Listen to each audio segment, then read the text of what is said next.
G'day and welcome back to the channel, Headlight Restoration Perth. Today I'm going to be working on a 2011 VE Commodore. A few lessons that I've learnt that I'll go through first before start continuing on with the video. And it's been a little while, probably going on a week or so since I actually last posted, and that is through my error. Like, what I did do is I used the iMovie app because I do everything on my phone. I do the recording, do the editing on the iMovie, and I do the posting, everything all on my phone. So what I did do is I had about 4 videos ready to go on iMovie, and then before I actually posted them, I removed all the master recordings from my phone. And I didn't store them on my computer or anything. I actually just deleted them off my phone. So because I needed the space. And then when it became time, I went to put them up on YouTube. All the files were missing. All the thumbnail and everything was all there in the iMovie and everything. And then when I clicked on it, all the files were missing. And because I'm only learning all about this, I learned a great lesson. So if you do this on your phone, definitely do not delete any of your videos before you put it onto YouTube. You know, obviously YouTube has its own server and recording system, and it keeps that copy regardless if you delete it from yours and everything.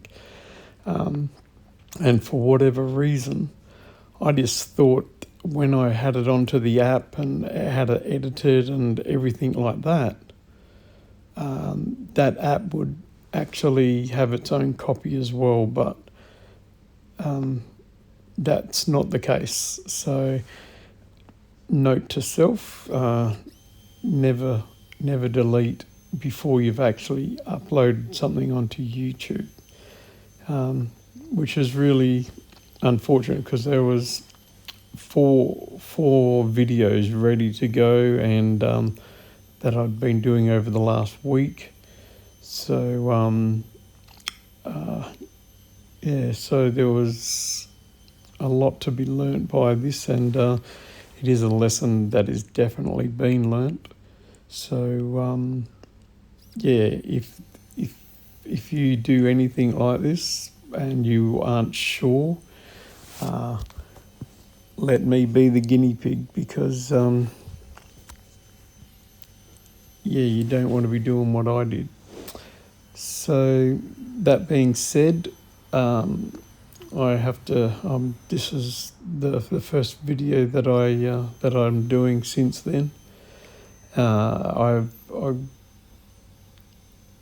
come across this by looking at another guy's car doing someone else's vehicle, and him just letting the guy know what he was getting done. So this guy sort of jumped on as well, which was really fortunate. So I also ordered some new sanding product that I believed was going to arrive before I got to do this vehicle. So and subsequently, after I'd done this vehicle and got back home, the product arrived about an hour later. So what I'm doing here is, because I ran out of the paper, because I didn't go and buy more because I knew I was getting some in the mail. So I thought it was either going to be on time or I'd have enough to do what I had to do, but it wasn't the case. So I had to revert back to hand sanding, and so this is me wet and dry after running out of the product that I was using. But I also always keep a few sheets of sandpaper regardless, because you just don't know when they're going to come in handy, especially when you're doing difficult jobs behind bars and things like that are protecting the front of the car.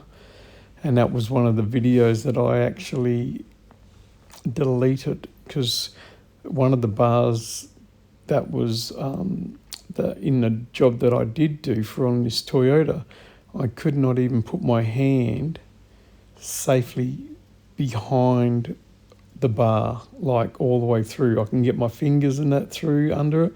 So that would have been a really good video on just that hand sanding process, because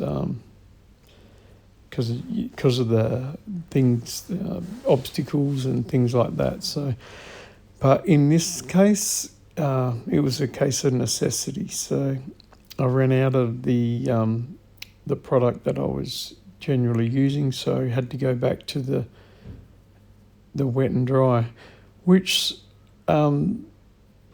wasn't a bad thing actually. Like I didn't mind the process, besides it being a little messy. Like I found a couple of pros and cons by doing the wet and dry.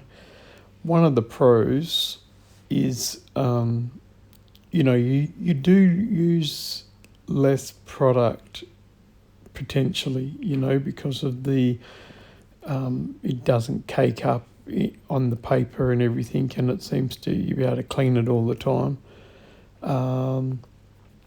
The other pro is the dust. You don't create that dust, so it was handy with that. You didn't really have to use that face mask when you're using the wet and dry process, because there just was no dust. But obviously one of the cons is the mess that it leaves, because that was something really noticeable, and when the customer just come out to check how I was doing, it was a little embarrassing to see all that stuff down the front of his car and onto the ground. So that if that's something that might, you're dealing with customers and they're coming out or they're watching and that is, definitely a con, because I didn't, not that I was embarrassed, I guess, but it wasn't a professional kind of look to me. I do have, I was using there the 1200, which I didn't run out of, but the main ones that I used, like with the 4, the 6 and the 8, they'd all run out. So that's why I went to the hand sanding. I did have the 12, so I did use that just to finalise and prep the surface. But all in all, from getting the end result, I was actually pretty happy with the wet and dry result. And even so, that's where I started. I still think, from what I've been learning through just the jobs that I've been doing, it still come out better than when I started anyway, because I was knowing little things, what to look for, the blemishes. But I think one of the bigger reasons that it did still come out is because I did have that little pistol polisher. So if you do the wet and dry and it is your preferred method, and you can keep everything clean, I don't see anything wrong with it, and I'm still going to use this process moving forward anytime I have to, without hesitation.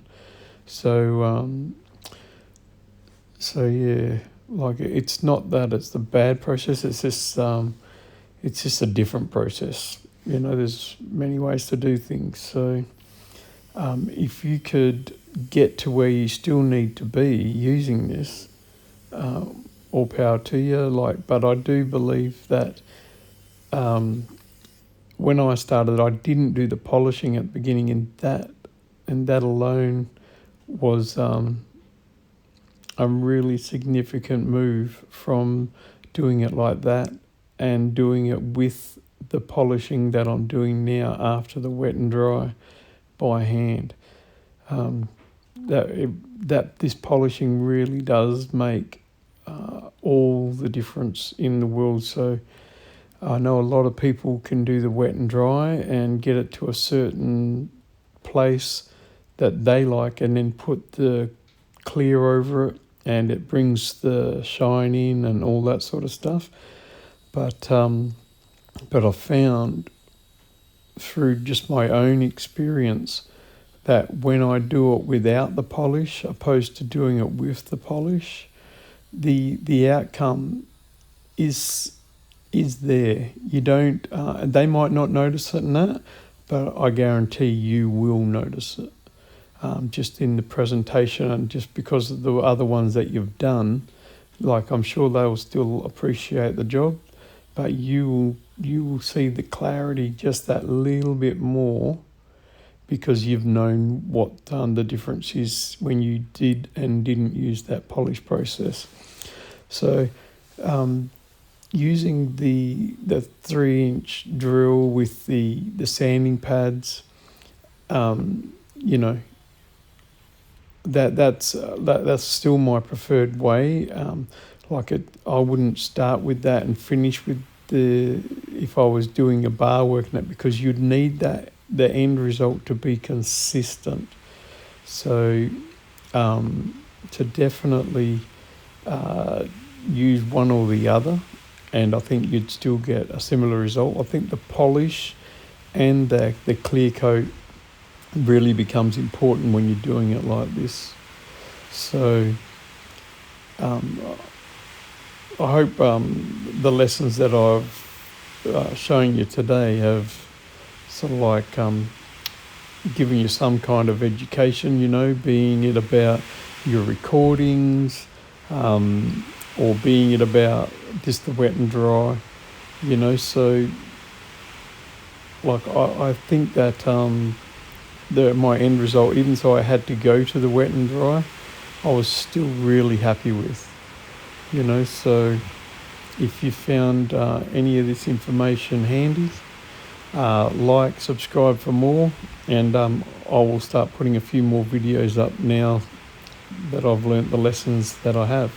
All right, you have a great day, and I'll see you on the next one.